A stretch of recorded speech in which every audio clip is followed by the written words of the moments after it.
कक्षा 8 पाठ संख्या 4 दीवानों की हस्ती के बारे में अध्ययन कर रहे हैं। कवि है इनके भगवती चरण जी वर्मा।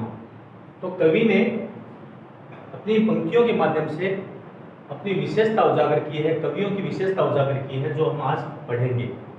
सबसे पहली विशेषता कवि ने इन दो पंक्तियों में बताई है, हम दीवानों की क्या हस्ती हैं, आज यहाँ कल वहां चले। अर्थात कवि कहना चाहता है, स्वयं को उसने दीवाना बताया है, स्वयं को और कवियों को, अन्य कवियों को दीवाना बताया। दीवाने वो होते हैं जो खुशनुमा वातावरण रखते हैं, मस्त मौला रहते हैं, जो उल्लासित रहते हैं, और हस्ती होती है पहचान।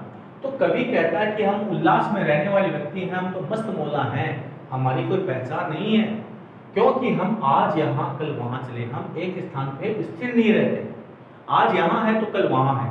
तो एक स्थान पे स्थिर न रहने के कारण हम दीवानों की भांति रहते हैं, उल्लासित रहते हैं, मस्त रहते हैं, हमारी कोई पहचान नहीं है।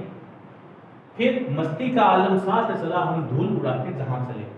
हम जहां भी जाते हैं वहां पर मस्ती का आलम लेकर के चलते हैं। आलम का मतलब होता है समूह है, भाव। तो हम मस्ती का भाव, आनंद का भाव, उल्लास का भाव साथ लेकर के चलते हैं जिस स्थान पर जाते हैं। और धूल उड़ाना, धूल उड़ाना मतलब होता है कठिनाइयां भाग जाना, समस्याएं हट जाना। तो हमारे उल्लास को, हमारी खुशियों को देख करके जो समस्याएं होती है वह भी मुंह फेर लेती है, वह भी दूर भाग जाती है, वह भी उड़ जाती है। ये होगी प्रथम दो पंक्तियां। अगली पंक्तियां हैं, आए बनकर उल्लास अभी, आंसू बनकर बह चले अभी। कवि कहता है कि जहां भी हम जाते हैं वहां पर उल्लासमय वातावरण लेकर के चलते हैं, और वहां से जब गुजरते हैं, वापस अन्य स्थान पर जाते हैं, तो वहां के लोगों की आंखों में आंसू भी भर जाते हैं, क्योंकि जिन लोगों से वो संपर्क करते हैं, कवि का वातावरण, कवि का जीवन उल्लास से भरा हुआ है, खुशियों से भरा हुआ है, और वो खुशियां प्रदान करता है, वह अपनी भावनाएं प्रकट करता है, उनसे मिलता जुलता है, इतना काफी मिल जाता है कि उसके जाने के पश्चात लोगों को दुख होता है, उनके भाव जो हैं, उनकी भावनाएं जो है आंसुओं के रूप में आंखों से बह निकलती हैं। अगली पंक्ति है, सब कहते ही रह गए, अरे तुम कैसे आए कहाँ चले। वो लोग क्या कहते हैं, वो सब लोग जिन लोगों से वो मिलते हैं, जिनके आंसू आंखों में बहते हैं, वो लोग कहते हैं कि वो कभी कहाँ से आया और कहाँ चला गया। उन लोगों को अफसोस होता है कि काश वो और कुछ दिन ठहरता। जैसे कुछ व्यक्ति होते हैं, कुछ अतिथि ऐसे होते हैं जो हमसे मिलने आते हैं, कुछ दिन ठहरते भी हैं, हमारे घर वाले हो सकते हैं, कुछ दिन के लिए ठहरते हैं, हम उनसे हंसी खुशी का माहौल रखते हैं, वो हमसे हंसी खुशी का माहौल रखते हैं, हम उनके बीच में खेलते कूदते हैं। कुछ दिनों पश्चात वो जब चले जाते हैं तो हमारे आंसू निकल जाते हैं, हम रोते हैं, हमारे मन में एक पछतावा होता है कि काश यार कुछ दिन और होते। वही चीज कवि के साथ घटित हो रही है कि वो जहाँ जाता है वहां पर लोगों को भावुक कर देता है, और जब वहां से वो गुजर जाता है तो सभी लोगों के मन में एक प्रश्न उठता है, एक पछतावा होता है कि वो कहाँ से आया और कहाँ चला गया। अगली पंक्तियां हैं 3 नंबर की, किस ओर चले यह मत पूछो, चलना है बस इसीलिए चले।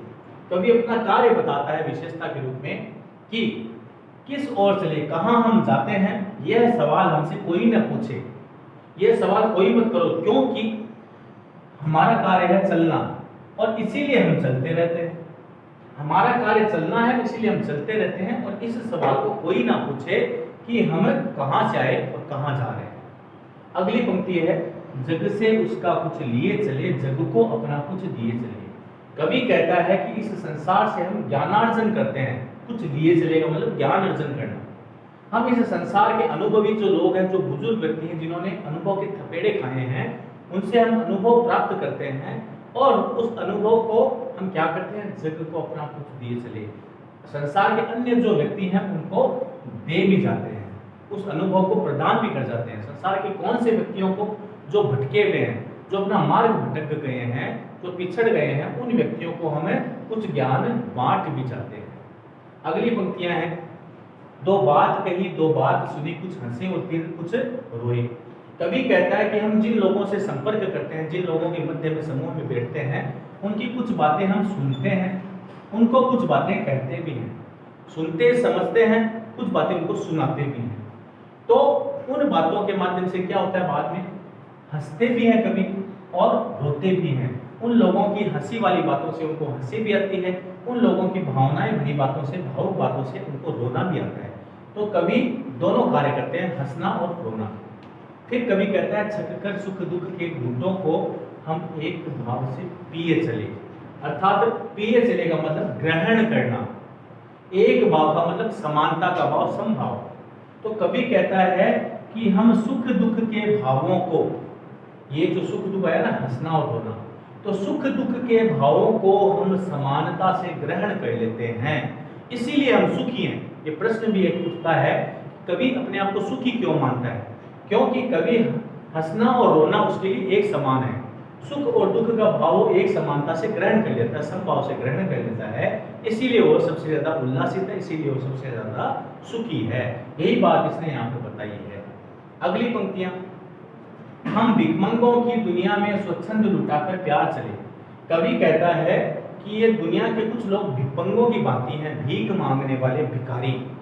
कौन से लोग? जो स्वार्थी हैं, जो स्वार्थ से भरे हुए लोग हैं, वो इस दुनिया में भिखमंगों की भांति है, क्योंकि वो उस दुनिया से छीनते हैं, इस दुनिया से मांगते हैं, इस दुनिया से लेते हैं, देते कुछ भी नहीं है।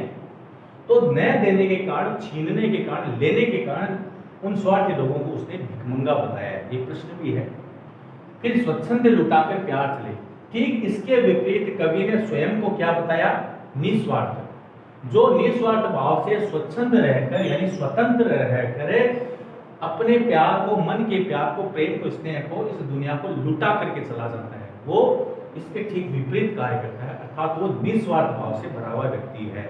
अगली पंक्ति, हम एक निशानी सी उर पर ले असफलता का भार चले। कवि कहता है कि जिन लोगों को असफलता का दुख सताता है, जिन लोगों के हृदय पर, यानी हृदय, जिन लोगों के हृदय में असफलता का बोझ है, उन लोगों के बोझ को हटाकर हम अपने मन में भर लेते हैं, उस भार को हम स्वच्छंद वातावरण से ग्रहण कर लेते हैं, स्वतंत्र वातावरण से ग्रहण कर लेते हैं। हम किसी के मन पर कोई बोझ नहीं रखना चाहते। तो असफलताओं का दारमदार, असफलताओं का जितना भी भार है, वो अपने हृदय पर हम लेकर के चलते हैं। अंतिम पंक्तियां बताना चाहूंगा, अब अपना और पराया क्या आबाद रहे रुकने वाले। कवि ऐसे लोगों को आशीर्वाद दे रहा है, आबाद होने का आशीर्वाद दे रहा है, सुखी होने का आशीर्वाद दे रहा है, जो कि एक मंजिल तय कर लेते हैं, रुकने वाले। रुकने वाले का मतलब मंजिल तय करके स्थिर रहने वाले।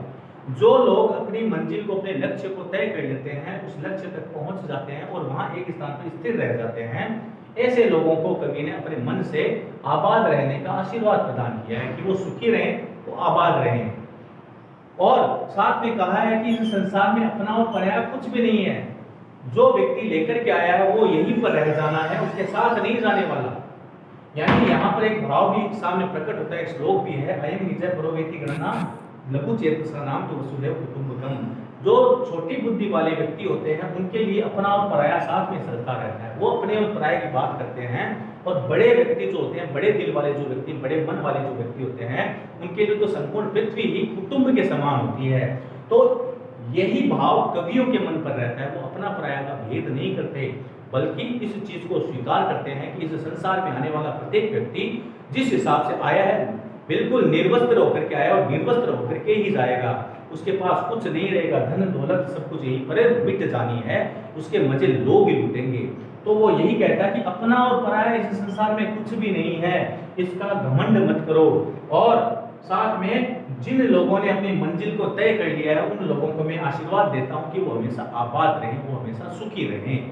अंतिम पंक्ति में कवि ने बताया है, हम स्वयं बंधे थे और स्वयं हम अपने बंधन तोड़ चले। इसी बात को इसने जोड़ा है, इसी लाइन को इसने जोड़ा है इसमें कि अपना पराया हम करते नहीं है, इसीलिए हम बंधन तोड़ चले। इसीलिए सारे सांसारिक बंधनों को हम तोड़ करके आगे बढ़ते रहते हैं। संसार के बंधन में फंस करके व्यक्ति स्वार्थी होता है, व्यक्ति भेद भाव से भर जाता है, व्यक्ति के मन में लोलुपताएं, लालसाएं कायम हो जाती है और व्यक्ति द्वेष भावना से, बिल्कुल भेद भाव से लोगों को देखने लग जाता है और वह अपना सर्वस्व समाप्त कर लेता है, वह धर्म कर्म के रास्ते पर नहीं बढ़ता। तो यही चीज वो बता रहा है कि मैं तो उस रास्ते पर बढ़ने वाला व्यक्ति हूँ, मैं तो धर्म और कर्म को मानता हूँ, क्योंकि मेरे मन में अपना पराया का भाव ही नहीं है। तो अपने पराये का भाव न होने के कारण मैं सांसारिक बंधनों से मुक्त हो चुका हूँ और उन सांसारिक बंधनों को तोड़ करके मैं निरंतर आगे बढ़ता चला जाऊंगा और दुनिया को कुछ ना कुछ देता जाऊंगा। दुनिया को उल्लास का वातावरण, दुनिया को खुशी का वातावरण, दुनिया को उत्साह का वातावरण देता जाऊंगा। तो मैंने इन्हें पंक्तियों के माध्यम से कवियों की विशेषताएं बताई है और मुझे विश्वास है आपको समझ में आया होगा। आप पुनः पढ़ेंगे तो अच्छी तरह से आपको कंठस्थ भी हो जाएगा। धन्यवाद।